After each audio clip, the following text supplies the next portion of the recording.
像你觉得我们今天处理对你的筋骨或对你的一些问题，你觉得有没有帮助？绝对是有啊，因为我觉得我们一直在输出，也去伤害我们自己的身体，所以我们确实真的要懂得如何去保养。那你觉得处理完前面、跟中间、跟后面你的活动，有没有跟我们回馈一下，感觉是什么？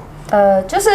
一开始你可能会有很多紧绷的地方，然后在治疗过程中确实会感受到那个地方的疼痛与不适，可是结束后你觉得最痛的地方，感觉上好像是最松的地方。